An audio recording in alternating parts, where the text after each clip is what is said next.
Welcome to SA Media News Updates. If you are new to this channel, please subscribe, like, share and add your comment to the comments. uNkulunkulu weyigingqi lo nensushi nayi insushi nayi insushi sizoyizwa ke njengamanje ukuthi ke le nsushi ekuthiwa inhlula beyithwalela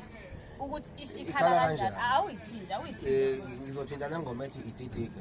awuyithinde ngoma ngiyathanda ngoba nginawe nje ukazi wayethi ididike ema lapho ikhuluma ngomnyeni wamakhosikazi amabili uyakhala nomunye kumnakwabo uthi wemnakwethu yini ngathi usile indoda ididike noma nje sithe ukuyivuzela ibhayizela ngakwakho indoda ayisenzi nje kapha ngakwami ihamba kanjena ngani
kanjalo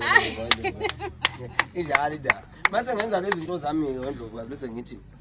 khona lezi zinto zami engibasa ngizenza ngiyafuna ngikwenza lezo uphekwazi awubuke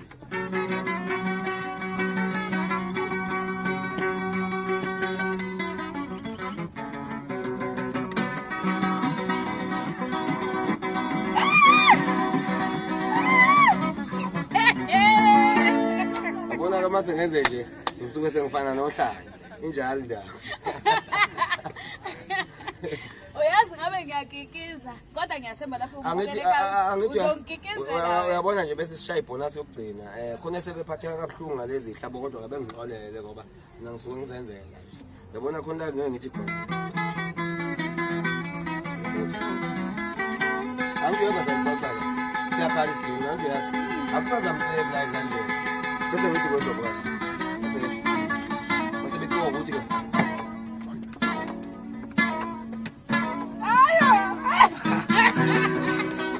kuyabathina-ke abaningi kodwa ke bengixolele kakhulu uma kufika kabuhlungu enhliziyweni yabo zabo nama yeke into engingayenza lento nje ngiphila ngayo noma ngingathi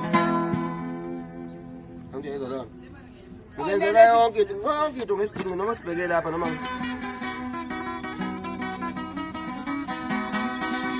angiyabona asiduleke kodwa lapho ngoba sikho la phela nguNkulunkulu ngidlala noma ngikubambe kanjani lokho kwezi